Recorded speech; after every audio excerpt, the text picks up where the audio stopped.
Buenos días.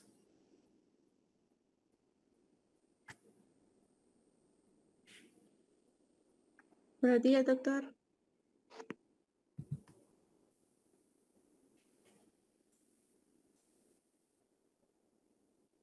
Vamos a empezar en un momentito. Vamos a esperar que se conecten más compañeros. ¿Cómo les está yendo? ¿Ya la mayoría subió su examen? ¿Ya contestaron la mayor parte?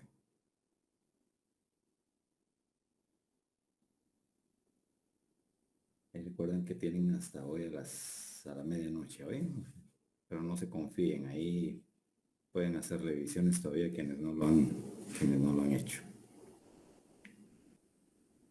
Y en esta ocasión se les dieron 3 intentos para poder ahí tener posibilidades de reflexionar con lo que ya respondieron.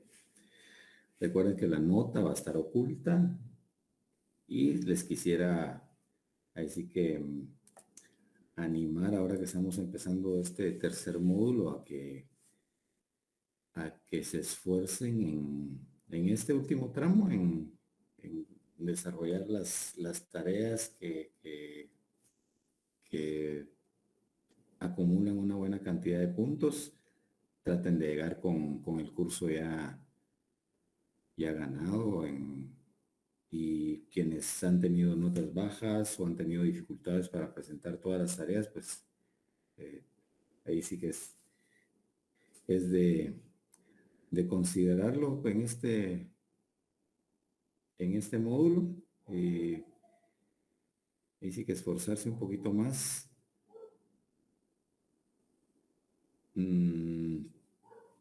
Recuerden que los exámenes digamos, los parciales no tienen recuperación, es una nota final y tratemos de sacar el curso en el tiempo apropiado y no estar recurriendo a exámenes extraordinarios. Así es de que los y las animo a que ahí sí que el último tramo se empeñen en desarrollar su trabajo. En relación a eso, yo les quisiera también hacer algunas reflexiones sobre cuestiones que he notado en la elaboración de tareas. Tal vez partir de que la intencionalidad de una tarea es que ustedes refuercen su conocimiento y su competencia. No se trata de fastidiarlos y de ver de qué manera se les estropea algo en su carrera. Está basado en cómo ir afianzando el conocimiento que van adquiriendo en los diferentes cursos. Entonces, en algunas tareas, si se los he anotado, he encontrado algunos documentos que son simplemente un proceso de copiar y pegar, y esto no tiene sentido si lo están haciendo sin leer los documentos. O sea, cae en una categoría de plagio, en atribuirse cosas que ustedes no han hecho en su totalidad. Naturalmente en estas ciencias, digamos, y cuando uno está en el proceso de aprendizaje, no tiene que estar haciendo nuevas definiciones, no tiene que estar desarrollando conceptos nuevos, pero manifiéstenlo de esa manera en su tarea. O sea, si ustedes consultan algún documento, algún texto, algún documento en línea, algún documento físico,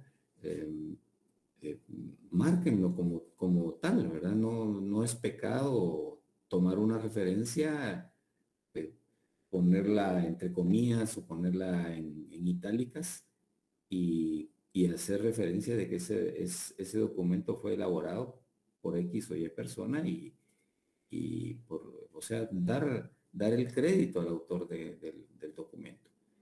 Y sobre ese documento o ese extracto de documento, digamos, esos fragmentos que pueden tomar, hacer comentarios propios de interpretación, eh, estar acorde o estar discorde a lo que se expresa ahí, o que complementa teorías de otros autores, pero desarrollenlo de esa manera. No todo tiene que ser, por ejemplo, desarrollarlo con nuestras propias palabras, etcétera, etcétera. O sea, hasta nosotros los catedráticos para dar una clase tomamos textos literales de otros lados que por aspectos de presentación pues no se va haciendo esto en hacer las referencias. Pero no estamos publicando un documento como una tarea que viene con el nombre de una persona, en este caso ustedes, que se atribuyen la autoría de ese trabajo y que lo están presentando. Entonces, háganlo de esa manera. O sea, como les digo, no es pecado ni está prohibido el uso de las diferentes referencias que tenemos dentro del curso y fuera del curso, ¿eh? Porque en el curso hay varios textos que están eh, en el eh, en, en la guía y en cada una de las semanas hay también referencias las cuales es recomendable leer por tiempo, etcétera, etcétera. No hay posibilidades muchas veces de leer toda la documentación que está ahí, pero es la básica, es la básica. Estamos en una dinámica virtual, en una dinámica también que es de fin de semana y que en el lapso de las 2 horas teóricas que tenemos en los cursos, no se da el tiempo suficiente como para desarrollar temas que son muy profundos, muy complejos muchas veces, y que requieren que ustedes lo afirmen mediante la lectura, anotaciones, participación en clase, etcétera. Entonces, la parte virtual tiene sus virtudes, tiene sus limitaciones también. O sea, hay cierto tipo de comodidad, pero recuerden que el aprendizaje va variando en proporción a la variante que estoy utilizando ya para tratar de aprender algo. O sea, escucho algo, veo y escucho, eso va incrementando, discuto algo, ¿verdad? Discuto algo de lo que ya leí, de lo que ya tengo yo una referencia, tengo una vivencia y la comparto. Todo eso hace que nuestro conocimiento se vaya incrementando y que sea más perdurable y que lo fijemos más en nuestra memoria. Y todo este conocimiento que ustedes están adquiriendo ya en los últimos eh, periodos de su formación académica, son aspectos que les van a servir para estar frente a un paciente y analizar su situación y ayudarlo a resolver la razón por la cual está consultando con ustedes. El asunto con un paciente no lo voy a resolver copiando y pegando algo que encontré en la literatura. Son aspectos que voy a tener que analizar y desarrollar de acuerdo al conocimiento previo que tengo, a la experiencia que voy desarrollando y a las interconsultas que puedo tener con mis colegas. Entonces, la experiencia enseña mucho, pero tiene que tener una base, ¿verdad? Y la base ustedes se la van haciendo. El docente en estos casos, digamos, de presencia de fin de semana, digamos, de apenas horas para trabajar tantos temas, es un acompañamiento, pero mucho de esto es una formación autodidacta.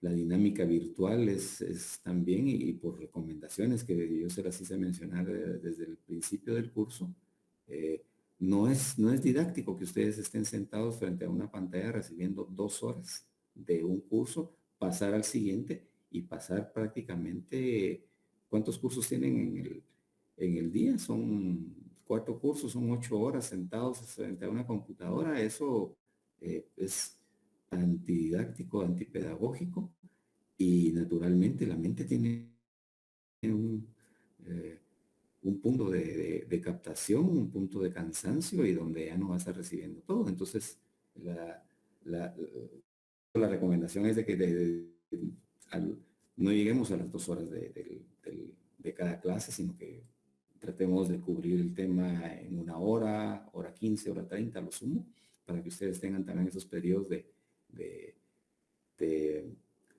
refrescamiento entre curso y curso. Cuando yo les hago esto relacionado a tareas, al tema simple de tareas, es para que lo consideren. Ustedes van a ver que en algunas tareas yo les hago esa anotación y no les pongo la nota total. Entonces, no sé si ustedes se han tomado la tarea de leer esa situación que están presentando como copy-paste, digamos, que es notorio, o sea, hay digamos tareas que presentan con una terminología que no es de dominio todavía para alguien que está en formación. Entonces, es obvio que es una referencia escrita por algún experto en el tema. Entonces, démosle el crédito a esta persona, ¿verdad? Y asumamos que estamos copiando y pegando algo porque lo hemos leído, entonces hagámosle un pequeño comentario. Y ahí va ya acreditado digamos, una parte de la tarea de lo que tienen que desarrollar. Entonces, no sé si tienen comentarios de estos aspectos generales introductorios que les doy. Licenciado, buen día. Yo solo tengo un problema que se lo había comentado durante la semana de descanso, que yo me equivoqué al colocar el link. El de la semana 10 lo coloqué en la semana 11. Y le envié un correo porque eso fue lo que usted me dijo, pero estuve revisando y todavía no podía colocar el link. No he habilitado todavía eso, Elsie. Oye, la situación con esto, y como sea, lo voy a tomar en un aspecto muy particular con usted, porque son situaciones en las cuales tienen varias posibilidades de intentos, tienen toda una semana para presentar su tarea. Entonces, no lo dejen a última hora, ya una revisión apropiada de las cosas. O sea, yo no, como le digo, no puedo estar tomando particularidades y de cada alumno, porque no solo tengo un curso con ustedes, tenemos N cantidad de estudiantes, los cuales, como les digo, se les dan un sinfín de facilidades para que ustedes presenten las tareas en el tiempo oportuno. Si se equivocan, tienen la opción de mandarlo nuevamente en ese tiempo. Entonces, verifiquen antes de subir ustedes sus documentos, y cualquiera puede cometer un error, pero para eso está el segundo intento.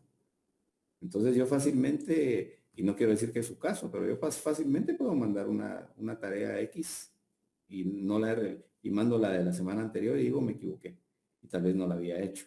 Pero, o sea, yo quiero creer en ustedes, ¿verdad? O sea, como les digo, puede haber errores. Entonces, lo voy a tomar en una forma muy particular con usted y lo dejamos acá para no particularizar porque nos consume tiempo y... Pero y vamos a... le puede aparecer la fecha de cuando la envié. Yo sé cuándo, o sea, la fecha que la envió, pero me envió la anterior. O sea, eso es lo que le digo, mejor lo discuto con usted en particular, como le digo, para ver estas cuestiones muy de aspecto muy individual. ¿De acuerdo? Está bien, doctor. Ok. Gracias. ¿Alguien más? En relación a las partes genéricas que hablé, que toca a todos, pues.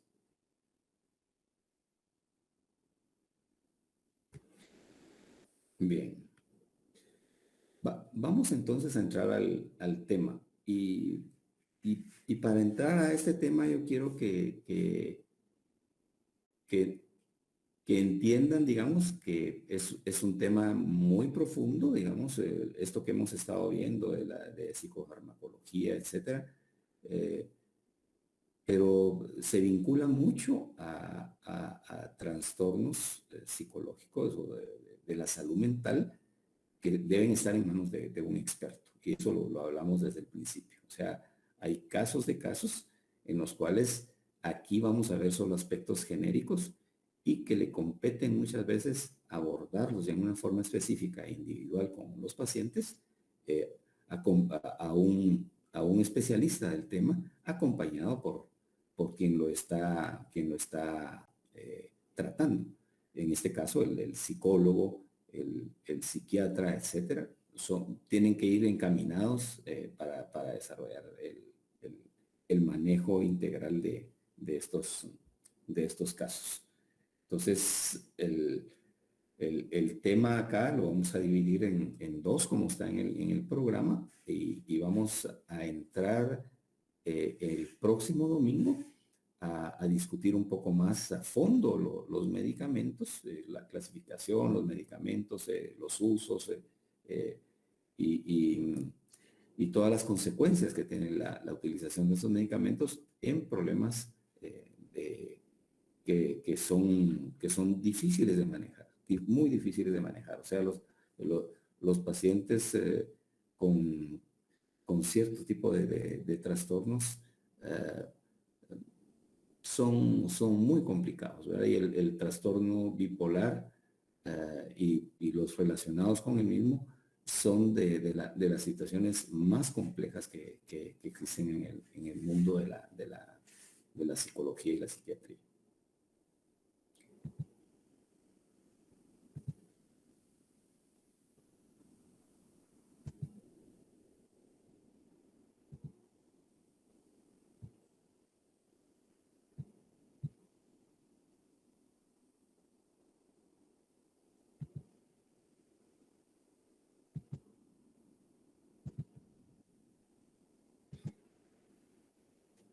¿Se logra ver la presentación ya? Sí, se ve, doctor. Ok. Entonces el tema de estas 2 semanas son los estabilizadores del estado de ánimo. Algunos lo mencionan como el estado de humor. Y como les digo, es un tema complejo que todavía no hay acuerdos totales en muchos de los expertos en el tema. Y aún digamos, en la FDA, que es la institución y referente en relación a la clasificación de medicamentos a nivel de América, no reconoce a los estabilizadores del estado de ánimo como una agrupación de medicamentos, digamos. Y vamos a ver por qué. O sea, entonces el término de estabilizador del estado del ánimo o del humor se refiere a la capacidad de un fármaco para tratar uno o ambos polos del trastorno bipolar, sin ocasionar un cambio al otro polo. Entonces, por ejemplo, el uso de antidepresivos puede causar un cambio a la manía. Entonces aquí son casos, o sea, en el caso de la bipolaridad, no es una cosa sencilla y hoy vamos a entrarle mucho a este tema. No es mi expertise el tema de la psiquiatría, pero vamos a ver aspectos generales que son importantes que ustedes también los repasen dentro de este periodo de acá al próximo fin de semana para aprovechar, digamos, lo más que se pueda y sacar la mayor parte de dudas que esté a nuestro alcance, poder resolver. Entonces, este tipo de medicamentos históricamente se ha utilizado para referirse a fármacos empleados para la profilaxis. O sea, la profilaxis es como que el manejo de algo para evitar que se dé una situación. Entonces es algo preventivo. Entonces, pacientes que estén en esa línea de diagnóstica, digamos, o en ese menú de aspectos de la bipolaridad, están incluidos acá. Entonces, eh, tradicionalmente se ha aplicado el litio, medicamentos anticonvulsivos para el tratamiento del trastorno bipolar, y también en los trastornos límites de personalidad y esquizofrénico, esquizofrénico, perdón. Entonces el término empieza a ocuparse también para aludir a algunos antipsicóticos atípicos que son eficaces en ambos polos o como un tratamiento de mantenimiento del trastorno bipolar. Ahora, aspectos importantes que hay que ir considerando, y de eso se va a tratar la clase de hoy, es el uso de estos medicamentos supone algunos problemas, ¿verdad? Y aún, como les digo en la clasificación, entonces, la evidencia sobre la eficacia del fármaco suele ser más clara para un polo que para el otro. O sea, no hay un medicamento que se identifique como el ideal para que actúe en ese ciclo de comportamiento modificado que puede tener un paciente bipolar. Entonces, debería aplicarse solo a fármacos que son eficaces en el tratamiento de ambos polos, esta terminología de medicamentos. Se refiere al tratamiento agudo, al tratamiento de mantenimiento, porque estos son casos a tratar a largo plazo, o se refiere a ambos. Entonces, ese tipo de cosas, esa terminología de encontrar entonces la ubicación de decir estabilizadores del estado del ánimo, por eso es que, digamos, la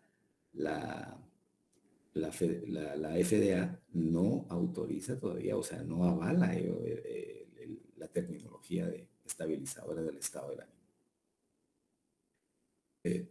Entonces, vayamos a lo que ustedes saben, porque a esas alturas, digamos, este tipo de trastorno ya lo han estudiado, y parte de lo que ustedes conocen y el aporte que ustedes hagan durante la hora de hoy va a enriquecer el conocimiento que podamos tener de este tipo de problemas.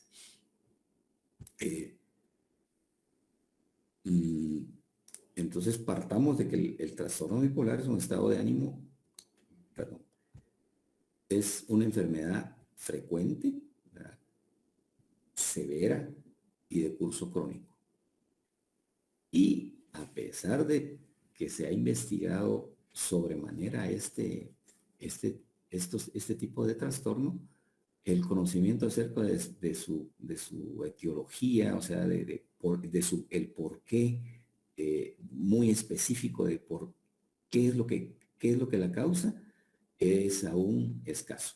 O sea, aún su fisiopatología, o sea, cómo se comporta en esas alteraciones bioquímicas que se dan dentro de un paciente con bipolaridad, es bien complejo, ¿verdad? Y lo vamos a ir viendo más adelante.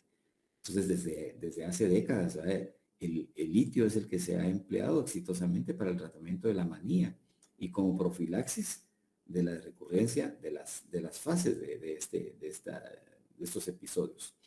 En años recientes se ha incorporado una serie de anticonvulsionantes en el tratamiento del trastorno bipolar, lo que ha ampliado las posibilidades también terapéuticas. Y estos son los medicamentos que vamos a discutir en la próxima semana. O sea, hablar un poco más de litio y hablar de estos anticonvulsivantes y otros que recomiendan los expertos. Entonces, los mecanismos de acción de los fármacos estabilizadores de ánimo no han sido completamente aclarados, aunque el conocimiento de esta área ha aumentado notablemente en los últimos años. O sea, se ha avanzado, por ejemplo, en el uso de litio,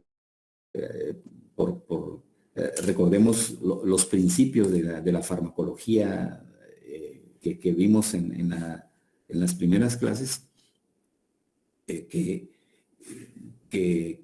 nos dan la apertura o nos limitan el uso de algunas sustancias en el manejo de X o Y problema que se pueda tener.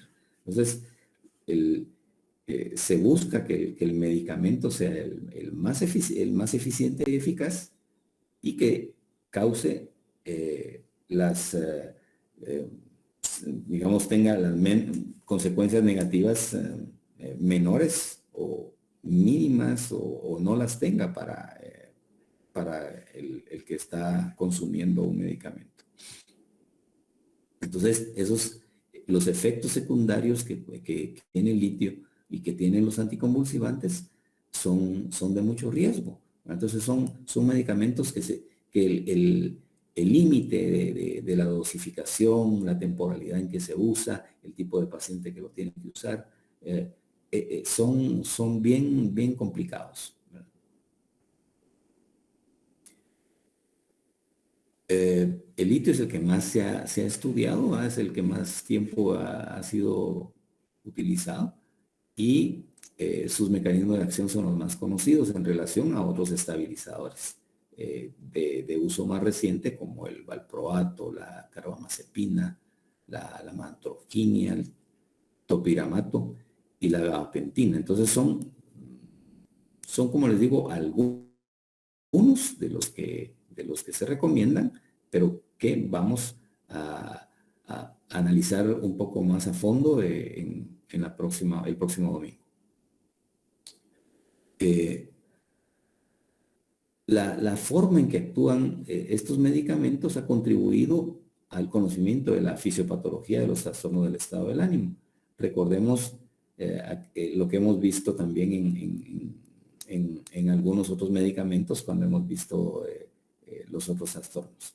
O sea, accidentalmente se han encontrado medicamentos que tienen un efecto apropiado en cierto tipo de patologías y que el descubrimiento ha sido accidental porque estábamos medicando a pacientes para otra cosa y resultó que tuvieron un beneficio en realización. Entonces, las investigaciones han ido profundizando un poquito más y aquí digamos,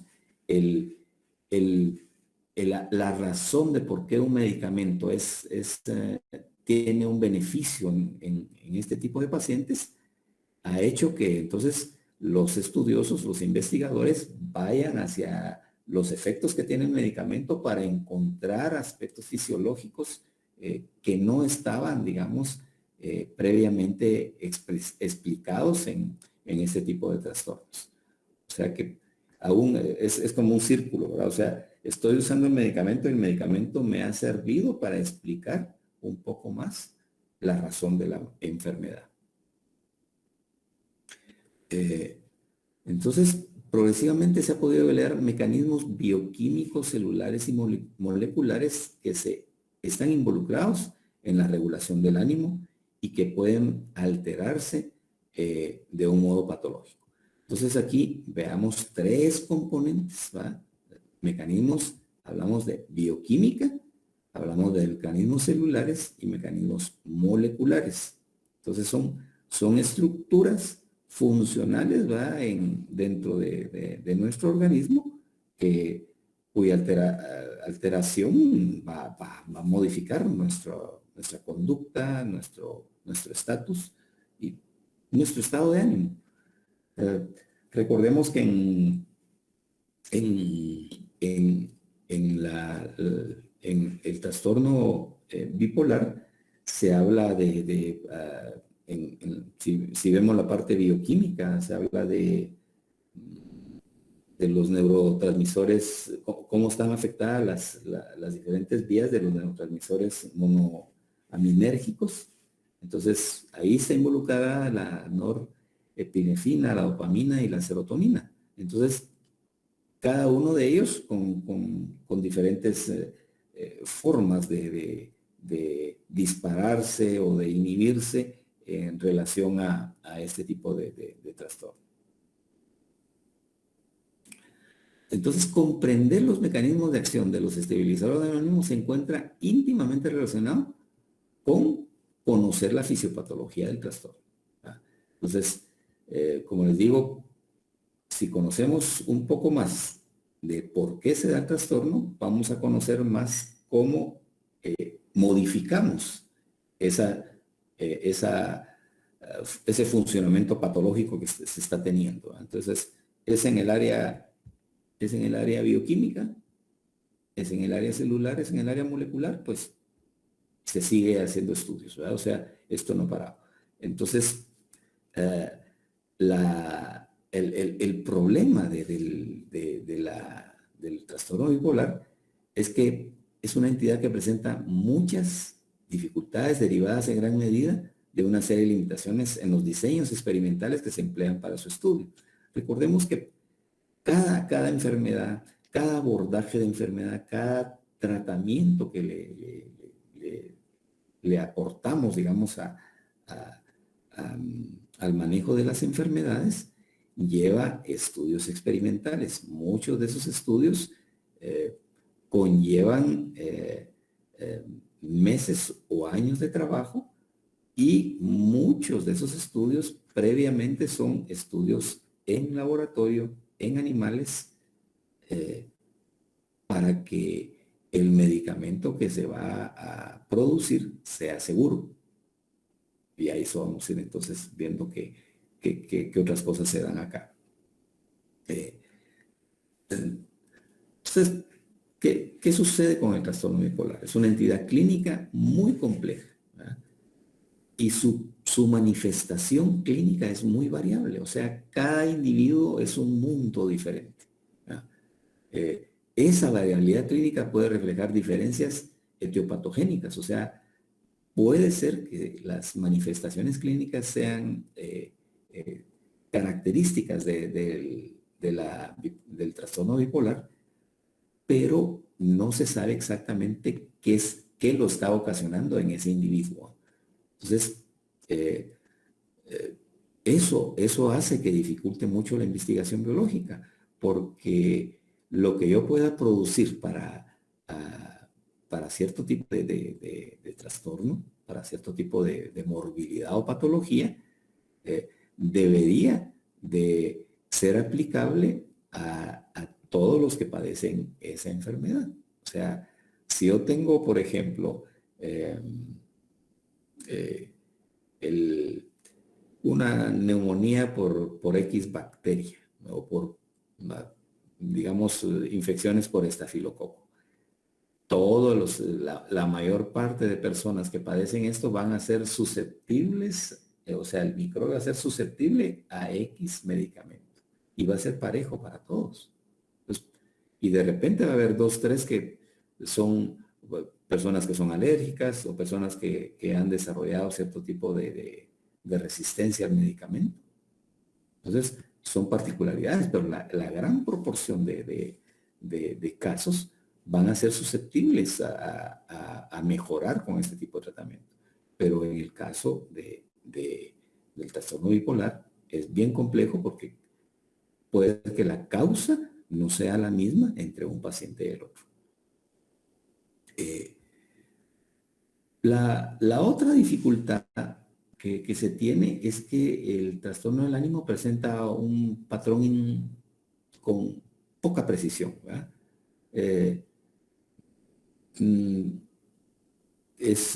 Tiene una evolución temporal, cambia, ¿verdad?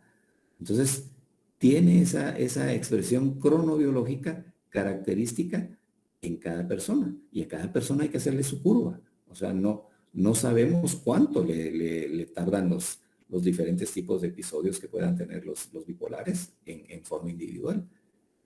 Entonces, eso hace, y las características de esos episodios. Entonces, son bien complejos las situaciones, ¿verdad? Entonces, por lo tanto, se puede presumir que las manifestaciones neurológicas no son estáticas, no es lo mismo, y que los pacientes deberían ser estudiados en diferentes periodos evolutivos y en diferentes momentos temporales. O sea, cada caso amerita estudiarse en forma individual, ¿verdad? O sea, y cada caso, el análisis que tengo que hacer de cada caso va a variar en un momento estudiado y en el otro. Y Y esas variantes pueden ser, pueden ser muchas en el mismo paciente, en todo su historial, en todo su proceso. Y a veces estos periodos, digamos, de evolutivos del trastorno, no es que diga yo, bueno, de 8 a 11 está en su fase high, y de 11 a 4 está en su depre. No es así. A veces tardan meses. Hay pacientes que tardan años con, con sus diferentes periodos maníacos o depresivos, ¿verdad? Entonces son situaciones bien complejas. De tal manera que los estudios que se efectúan en un solo momento, en un momento único, son inapropiados para comprender todos los fenómenos y esa dinámica bioquímica que se están teniendo, los patrones circadianos que tiene cada persona y las fases estacionales que a veces son muy marcadas. Entonces, eh, esa es la complejidad del trastorno bipolar. Por ejemplo, aquí vemos, ¿verdad?, como una curva trazada de una persona en su eutimia o su estado basal, digamos, de humor, y cómo puede brincar a una hipomanía, luego bajar a su estado natural, luego de una hipomanía bajar a una depresión mayor, subir a un episodio maníaco, ¿verdad?, y estar en los altibajos. Y hay momentos en que están teniendo episodios de hipomanía y episodios de depresión muy difíciles de manejar. Y esto, como les digo, en la temporalidad podemos ver curvas que se le hacen a pacientes. Aquí vemos un caso sacado ahí al azar de internet de alguien que le trazaron. Entonces vean la línea de tiempo. Este es el gráfico de vida. Vean cómo ha sido aquí va la edad en medio, ¿va?, en años, cómo ha sido el comportamiento de esta persona. Y lo importante de hacer este trazado para conocer, ¿verdad?, y ver de qué manera el paciente ha tenido ese historial. Entonces,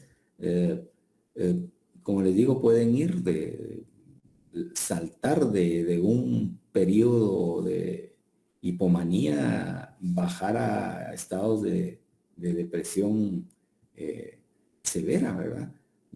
Y en la dinámica de los tiempos, cuánto tarda en cada estado, logra subir o no. Hay casos que se quedan acá, ¿verdad? Hay otros que no suben hasta acá, sino que se mantienen en hipomanía, pero son curvas bien complejas. Entonces, esto es un espectro bipolar, ¿verdad? ¿Cómo puede estar el paciente entonces? Y cómo sufrir, como les digo, de alteraciones de un estado a otro. Entonces vean el bipolar y la clasificación que se da, que ustedes la deben de repasar en el DSM-5, el bipolar 1, el bipolar 2, la ciclotimia y los otros trastornos que están de bipolaridad que están asociados a consumo de alguna sustancia o medicamento o asociado a alguna otra morbilidad. Y lo más complejo es si se relaciona algo específico o algo inespecífico. Entonces, cómo se comporta el bipolar 1, cómo se comporta el bipolar 2.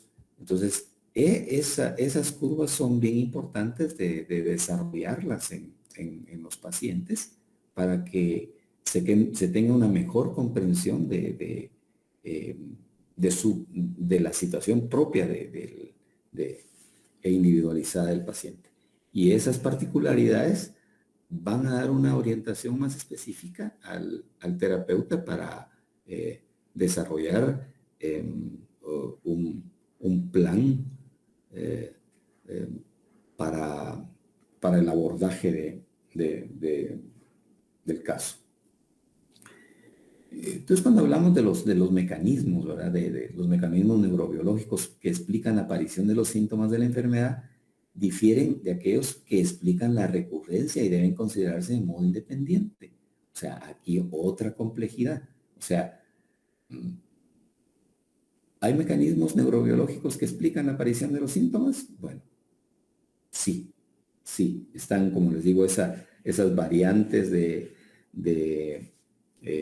bioquímicas, etcétera, que se dan, pero aparentemente las recurrencias de los episodios, etcétera, no están realmente bien estudiadas o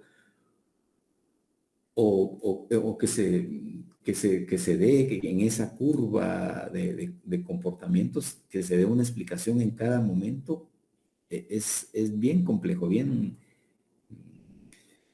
todavía sin conclusiones, digamos, que puedan generalizarse hacia todos los pacientes.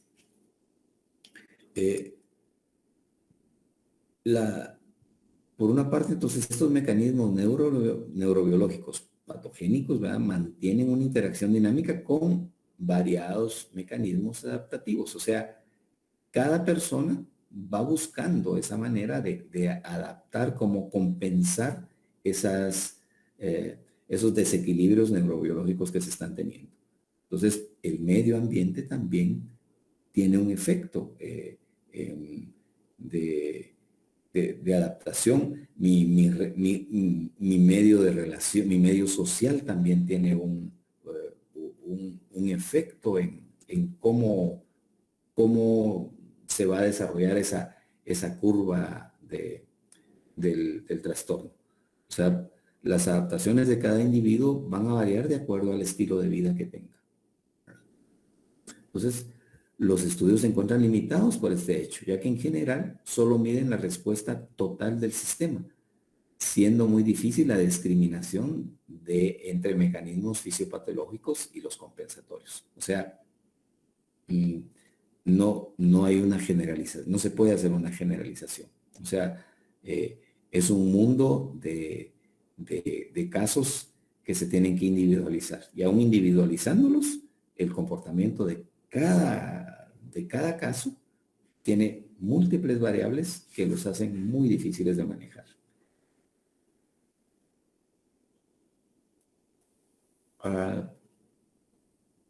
Otra dificultad que se presenta digamos, para la investigación de estos casos y su abordaje son las bases biológicas en estudios que se hacen a nivel de animales. O sea, no hay un animal que tenga este tipo de comportamiento, digamos, en ese tipo de trastorno. Entonces, experimentar no es factible. Y muchos de los medicamentos que se utilizan y que se sacan a luz, digamos, para el consumo, ya han pasado una etapa donde se ha investigado en animales para ver los efectos secundarios que puedan tener, los efectos positivos que puedan tener. O sea, el modular la dosificación, la temporalidad en que se tiene que usar, etcétera. Todos esos mecanismos, muchos como digo, una buena parte de medicamentos previamente a ser utilizados en humanos se ha utilizado en animales. En este caso, no se puede. Porque no podemos enfermar a una rata de transferirle a un trastorno bipolar, ¿verdad? No es factible. Entonces, esto lo hace complejo. Entonces, muchos de esos medicamentos lo que se hacen es probarlo en humanos, pero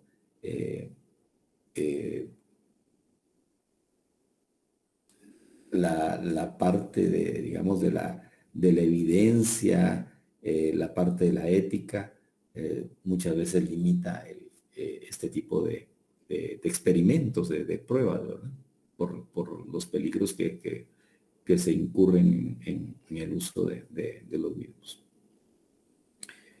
Y por último, cabe señalar también, como limitación en la investigación clínica, la ausencia de una caracterización del estado de ánimo como un rasgo cualitativo que facilite los estudios experimentales. O sea, el estado de ánimo es algo cualitativo, no es cuantitativo, no lo puedo medir.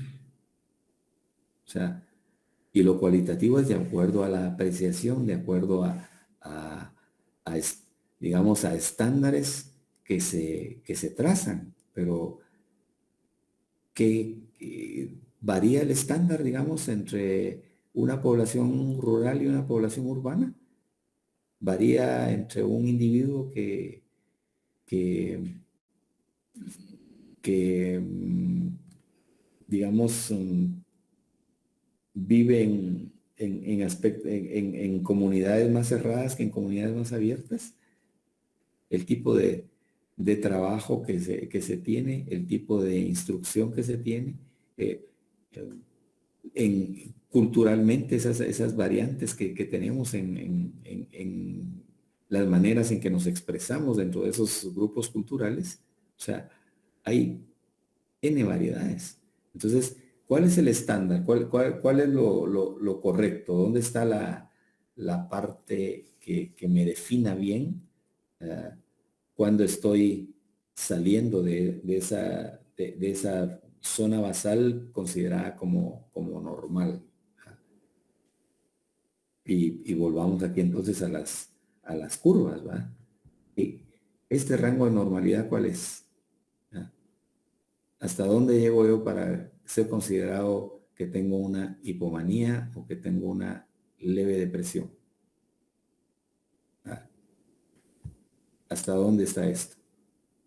El -1, el -2, el +1 y el +2. ¿Cómo establezco ese rango?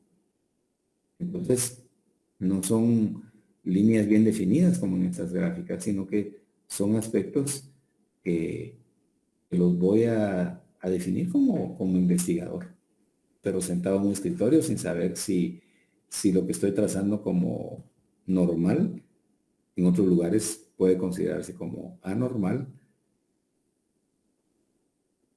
¿Ya?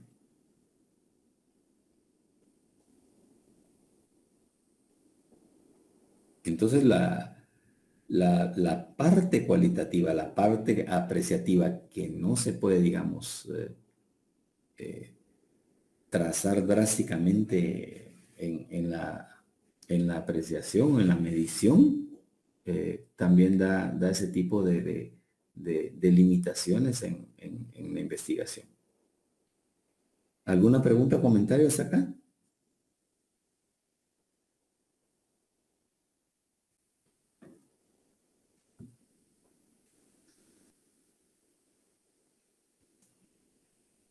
¿No hay, no hay comentarios?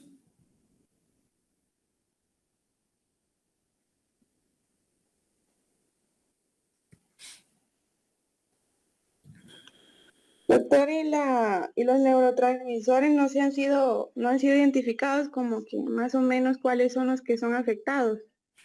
Sí, los mencioné, principalmente la norepinefrina, la dopamina y la serotonina. Entonces, pero recuérdense que aún la medición de estos neurotransmisores no, en un estado normal no tiene variables muy grandes. O sea, no hay una forma precisa, digamos, de determinar los niveles de neurotransmisores en una persona, ¿verdad? O sea, sí se sabe que en algún momento hay exceso, hay inhibición en la secreción de algunos, y por eso se dan medicamentos para inhibir la recaptación del neurotransmisor y mantener liberado. pero calcular la cantidad de neurotransmisor en una forma exacta no se puede, es muy variable, ¿verdad? No solo a nivel de las partes de nuestro organismo, sino que en el momento en que se hace una toma de muestra, digamos, para identificar esos niveles de neurotransmisor. ¿Alguien más?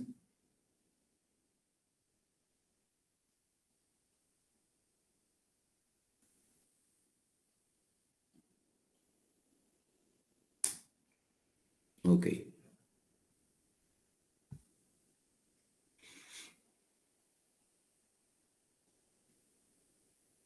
Bueno, entonces los niveles de análisis, digamos, y aquí vamos a lo que la compañera nos preguntaba. Sobre la fisiopatología del trastorno bipolar deben contemplar por lo menos 4 niveles diferentes de análisis: el molecular, el celular, el sistémico y el conductual. Entonces, ejercen complejas influencias e interacciones entre sí, todos ellos. Entonces, se está haciendo investigaciones de nivel genético y molecular. Y sofisticado, estudios muy sofisticados en el estudio de la expresión y la regulación genética.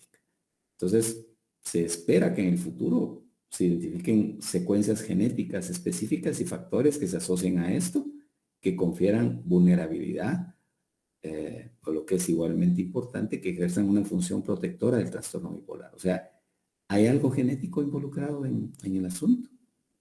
¿Y en dónde está metido? En esa cadena de ADN, ¿dónde está la explicación? ¿De dónde viene? ¿Se puede prevenir o no? ¿Ya? Entonces, como les digo, se está haciendo abordajes muy a fondo de este tipo de problemas, pero no hay nada concluyente para mucho de este trastorno. Entonces, la influencia de los mecanismos moleculares celulares en determinados circuitos neuronales y las consiguientes manifestaciones clínicas pueden ser extraordinariamente complejas. O sea, esa situación de los neurotransmisores que mencionamos, los lugares donde se da, son bien complejas. Entonces, en la medida en que intervienen múltiples vías, se señala a nivel del sistema límbico y otras regiones vinculadas al sistema cerebral asociados a la sintomatología afectiva recurrente. O sea, hay a nivel del sistema límbico, recordemos, el sistema límbico es una zona donde se le llama como que la zona más primitiva, donde están nuestros instintos, donde están nuestras emociones primarias, ¿verdad? La ira, el miedo, están ahí en las amígdalas cerebrales y en ese sistema, que ese sistema está vinculado y conectado con la corteza cerebral, está vinculado con todo el sistema, y ahí tenemos memoria también, ahí tenemos conocimientos, y solo ahí puede haber, por ejemplo, variantes en la liberación o inhibición de estos neurotransmisores que no se pueden medir, ¿verdad? No tenemos forma de medir eso en ciertas áreas específicas del sistema nervioso. Y recuérdese que el sistema límbico está ahí metido prácticamente casi en el centro del encéfalo, ¿verdad? Está entre los 2 hemisferios, y está conectado a todo, ¿verdad? Prácticamente.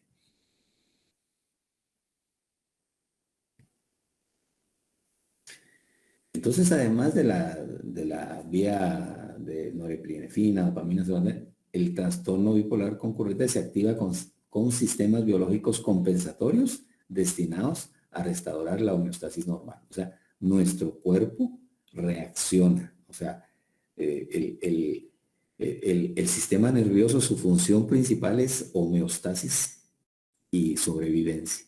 Y la homeostasis es una complejidad de sustancias y digamos, funciones celulares que se da en diferentes zonas y en forma simultánea y en forma constante. Es una dinámica que no descansa. Entonces, esos sistemas que tenemos buscan cómo compensar. O sea, hay alguna alteración, ¿cómo lo compenso? Pero en esa compensación puede ser que existan otro tipo de desórdenes por esa búsqueda de equilibrarnos internamente en una forma involuntaria. O sea, el sistema nervioso, el cerebro está reaccionando ante algo. Pero muchas veces el trastorno, digamos, no es factible de modular y se le va de las manos al cerebro estabilizarlo. Y de tal manera entonces empiezan a estimularse liberación o inhibición de sustancias que van a estar en una disfuncionalidad que va a ir desequilibrando progresivamente al sistema nervioso hasta tener manifestaciones patológicas. Entonces, tanto las anormalidades moleculares y celulares como los mecanismos compensatorios se desarrollan a lo largo del tiempo y varían en relación a la etapa evolutiva de la enfermedad. Entonces, todo esto de lo que estamos hablando, en cada individuo va a cambiar de acuerdo al momento en que se está viviendo. O sea, ¿qué pasa para que de una fase de manía pase a una etapa de depresión mayor? O sea, eso es algo que los estudiosos todavía no han encontrado una razón que sea aplicable a todos los que tienen este trastorno.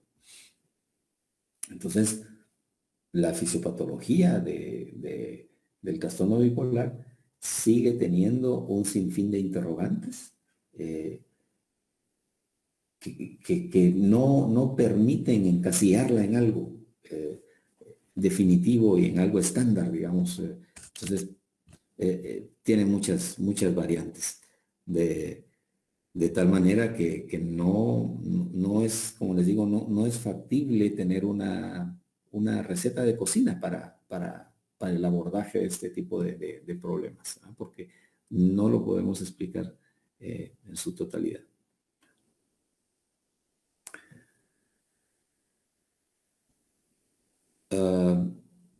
A pesar de ello, digamos, cada vez que se investiga se encuentran algunas soluciones, tal vez no definitivas, pero mejoran han mejorado el abordaje del trastorno, ¿verdad?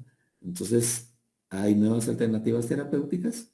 Entonces, por ejemplo, la eficacia terapéutica de litio, que se ha demostrado que ha sido muy buena, digamos, en este tipo de trastorno, pero más o menos del 20 al 40% de pacientes no mejora o mejora de modo insuficiente para el fármaco. Entonces, es bueno el medicamento, pero miren, de 10 personas, solo 6 están reaccionando bien y 4 no, algo sucede, ¿verdad? O sea, esas 4 tienen cosas diferentes a las otras 6 que tienen variantes muy fuertes que un medicamento que es bueno para otros, para ese grupo no funciona. Y la proporción es grande. O sea, de 20 a 40% es muy alta. Entonces, se han desarrollado nuevas investigaciones, se han utilizado medicamentos que en teoría o idealmente deberían ser más potentes, con un mecanismo de acción más rápido y específico con menores efectos secundarios. O sea, eso es lo ideal, ¿verdad? Eso es lo ideal. O sea, más potentes, con mecanismo de acción, o sea, que podamos abordarlos en una forma más rápida, en forma más específica y con menor efecto secundario. Entonces, esa combinación de factores es bien importante. Se han utilizado entonces, o sea, los estudios por los mecanismos de acción que se tienen con estos agentes terapéuticos como los anticonvulsivantes y los antipsicóticos atípicos, abren nuevas vías para entender los mecanismos moleculares y celulares de los trastornos del estado del ánimo. O sea, hay un avance. Hay medicamentos ya que dan esperanza a la persona que padece el trastorno y a su círculo cercano, a la familia, para el manejo de este tipo de situaciones. Porque, como les digo, son pacientes sumamente difíciles de manejar, y cuando no están medicados o el medicamento no está siendo efectivo, esos pacientes tienen una inseguridad enorme en cualquiera de las etapas que estén viviendo. Cuando están en las etapas extremas, son pacientes que son muy susceptibles a hacerse daño ellos mismos, ¿verdad? O sea, en un estado depresivo ellos se pueden suicidar, pueden intentar suicidarse y hacerse daño en el intento. Y cuando están en el estado de high, cuando están en la manía, pueden desarrollar actividades extremas que ponen en riesgo su vida también, ¿verdad? O sea, se creen los poderosos, los que pueden hacer cualquier tipo de deporte extremo o riesgos extremos, y los asumen, y muchas veces en esas etapas terminan perdiendo la vida. Entonces, en términos generales, esto es lo que podemos hablar de la complejidad, digamos, del trastorno que queremos tratar. O sea, no es solo de ponerle una categoría y decir, bueno, son medicamentos estabilizadores del estado del ánimo, y al darlos vamos a estabilizar ese estado de ánimo. Entonces, no es una fórmula mágica, no es una lista bien específica de medicamentos para todo tipo de persona que pueda llegar a padecer este tipo de trastorno. O sea, ya hemos visto las razones por las cuales no, ¿verdad? Entonces, el punto acá entonces es qué hago, ¿verdad? Y qué hago con cada caso que estoy manejando de estos. Digamos, el otro tipo de situaciones que se dan en estos pacientes es que ellos no se adhieren al tratamiento, como es a largo plazo, ¿verdad? Entonces, cuando están en estado depresivo les importa un pepino tomarse el medicamento, y cuando están en su estado de manía, son súper poderosos. ¿Para qué van a tomar algo que les va a quitar esa energía y ese deseo de hacer cosas, ¿verdad? Entonces, y no se ven agresivos, ¿verdad? Hay pacientes que en estas etapas son muy agresivos, y ellos no lo ven, no lo reconocen, ¿verdad? Ellos sienten que el mundo está tratando de detenerlos, de quitarles los impulsos de vivir, del deseo de vivir, el deseo de hacer cosas. Entonces, son casos personas que hasta van a engañar a sus familiares diciendo que están tomando el medicamento. Y cuando la familia se da cuenta, ya está hasta abajo o está hasta arriba. Entonces, esos medicamentos para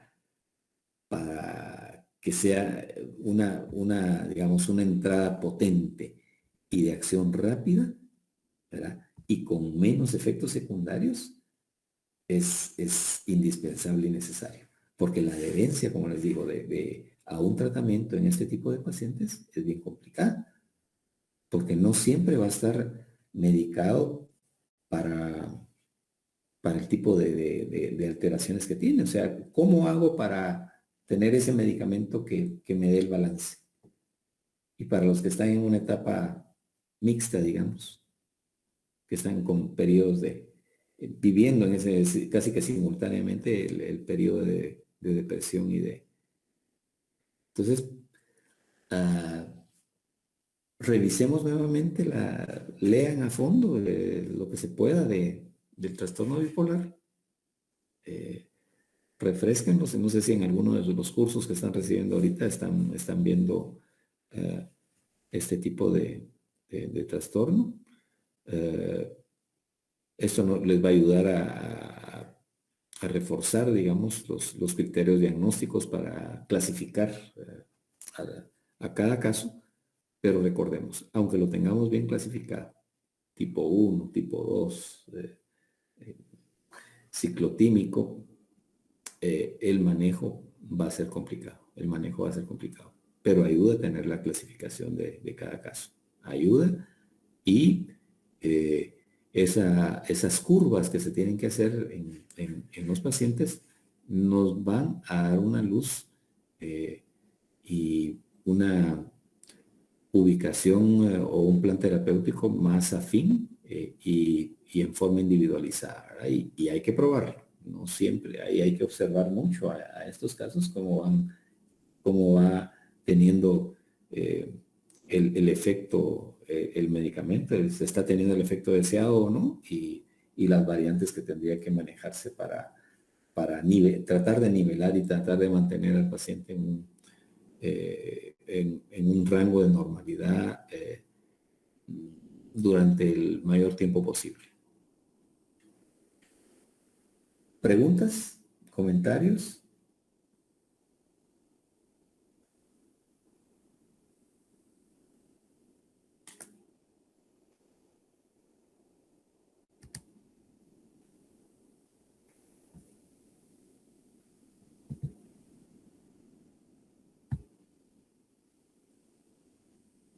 Se quedaron muy calladitos y calladitas.